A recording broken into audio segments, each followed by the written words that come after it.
याचा होल मामा उमटल पाऊल लागली याचा होल मामा उमटल पाऊल मामा तुम्ही न केलं हो मेड दगावी मामा तुम्ही न केलं हो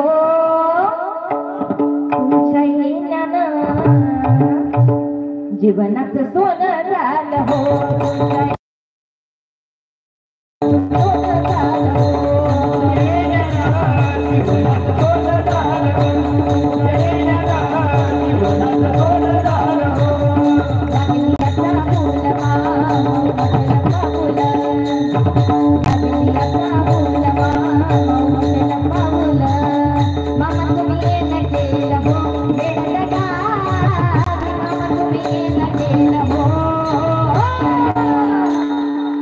तुमच्या येण्यानं जीवनाचं सोनं झालं हो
तुमच्या येण्यानं जीवनाचं सोनं झालं जीवनाचं सोनं झालं हो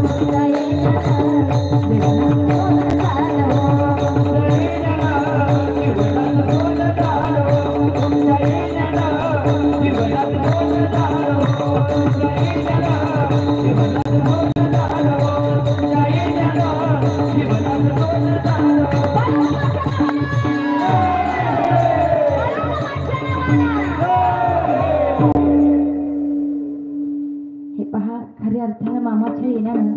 आमच्या सर्व मेडस ग्रामस्थांच्या जीवनात सोनं झालंय आणि म्हणून माझे सर्वांना एक कळकळीची विनंती आहे अजूनही काही जण फार गप्पा मारण्यात मग्न आहेत का बरं काय उद्धाराचं साधन आहे का तुमच्याकडं मला तरी सांगा मी माझा उद्धार करून घेईन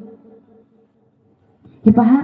दरवेळेप्रमाणे आज अभंग जरी तुकोबारायांचा घेतला असला तरी चरित्र मंत्र माझ्या बाळू मामांचं सांगणार आहे म्हणून अभंगाचा सरळ सरळ भावार्थ सांगत असताना प्रत्येकाने अभंगाचा भावार्थ मनाचे कान करून ऐकायचा कारण बाबा एकदा का अभंगाचा भावार्थ समजला की अभंग हा पूर्णपणे सुटल्यासारखा असतो या नेयानं प्रत्येकाने अभंगाचा भावार्थ ऐकायचा मावशी अभंगाचा भावार्थ सांगत असताना मी फार प्रश्न विचारते बघा प्रस्तुत अभंगामध्ये तुकोबाराय म्हणतात की प्रत्येकाने आपापला एक देव करून घ्यायचा आहे आपुला तो एक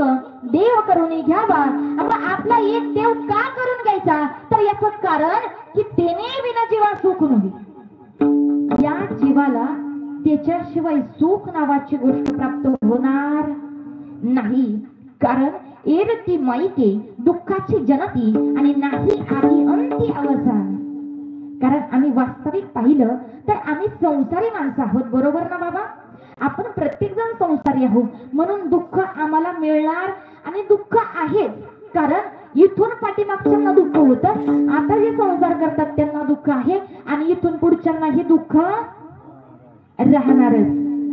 म्हणून जर या दुःखरूपी संसारामध्ये सुख पाहिजे असेल तर प्रत्येकाने आपापला एक देव करून घ्यायचा आहे तुम्ही म्हणाल ताई तुमचं ऐकून आम्ही आमचा एक देव करून घेऊ मग त्याच्या बरोबर आम्हाला सुख नावाची गोष्ट प्राप्त होईल मग अजून नेमकं काय मिळेल तर ऐका जर एक देव प्रत्येकाने आपापला करून घेतला तर सतत त्या देवाचा विचार